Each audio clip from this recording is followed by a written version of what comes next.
You ever cancel a therapy session the moment you're about to log on, not because you're avoiding the truth and not because you're giving up, yet because you're already holding so much that the idea of going in one more time just feels like too much? That's the part no one talks about. Not the breakthroughs, not the glow up, the weight of showing up when your nervous system is already exhausted. Hey, love. Welcome back to the Lift Oneself podcast, where we talk about what it really means to heal when it's not aesthetic, not curated, not something you can package in a 30-second reel. Today, I want to talk about the work, and I mean the real kind, not the quote card kind, not the just shift your mindset kind, the kind that breaks open your biology and rebuilds your relationship with what it means to be human. Let's go there. We often glamorize the idea of doing the inner work like it's this empowering linear thing. And sometimes, yes, there are moments of clarity and power. And at the same time, the work is rugged. It's sitting with feelings you've never allowed yourself to feel. It's looking at parts of yourself that developed not out of freedom, yet out of necessity. So many of us don't even know what authentic emotions feel like because we've been performing since we were children, performing for safety, performing for connection, performing to belong. And yes, mindset work matters. Yes, discipline, grit, reframing, these all have value. And even with all of that, your body still keeps score. Your nervous system remembers what your mind tries to override. Eventually, it leaks out through burnout, through relationships that repeat the same wounds, through not being able to cry when you want to, or not being able to stop crying when you don't want to. And sometimes it leaks out as silence. How many times have you heard someone say, "What's the point in talking about it? It won't solve anything." That's not indifference. That's resignation, not giving up because you don't care, yet because deep down you do care and you've learned it's not safe to show it.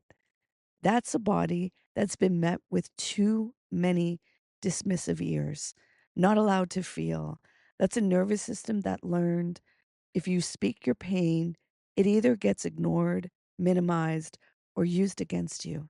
So silence becomes a shield, shutting down becomes protection, and the ache stays unspoken because expression started to feel like exposure. Let's pause right here. Let's take a mindful moment. If it feels safe to do so, place one hand on your heart. Let your shoulders drop. Breathe in through your nose slowly. Hold for a moment and release through your mouth. Let that breath be an exhale for every time you held back what you needed to say. Let that breath be permission to exist without performance. You're not doing it wrong. You're just finally feeling what's been stored. Take a deep breath in, hold it. Now let that ish out in your exhale.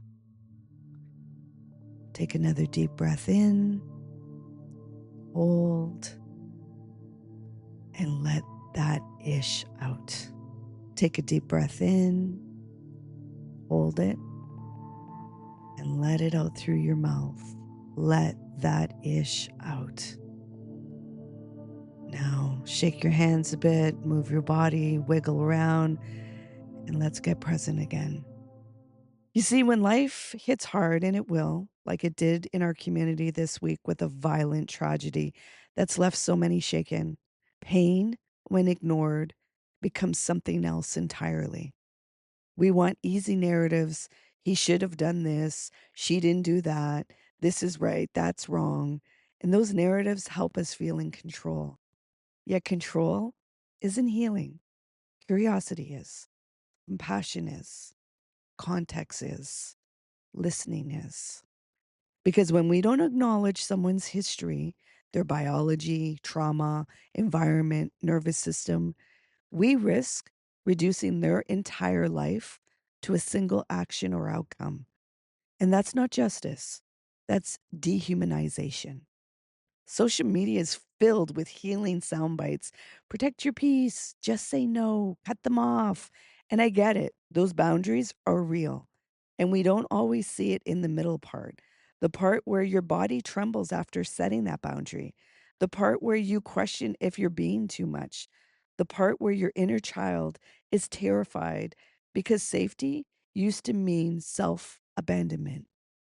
No one posts that part, the messy middle, the sacred unraveling, the work it takes to trust yourself again and again and again. And the truth, sometimes you just don't have the energy to keep going into these cycles, especially in family, where the patterns are so deep, it feels like your body knows them before your mind does. Yet every time you pause, breathe, reflect, you're building new capacity. You're re-meeting yourself. And if you're someone who just realized, I've been doing this on my own since I was a kid, whew, that's a heavy truth to sit with. You didn't just choose that role, it chose you because something in your environment said, no one's coming. You have to figure it out yourself. And now you're here holding all that weight. So I just want to say, you are not broken for struggling. You are not weak for needing rest. You are not too much for feeling deeply. And healing is not always pretty, and it is rarely linear, and it doesn't always look the way other people think it should, but it's real, and you're doing it. So keep sharpening your tools, keep returning to your breath, keep showing up, not perfectly, just honestly. Because you, my love, you're allowed to be a whole with a W, even when you're still trying to figure it out. If this resonated, leave a comment, share it, send it to someone who's in the messy middle too. You weren't meant to do this alone, even if we learn to survive that way. Until next time, be kind to your nervous system. And as always, welcome home to yourself.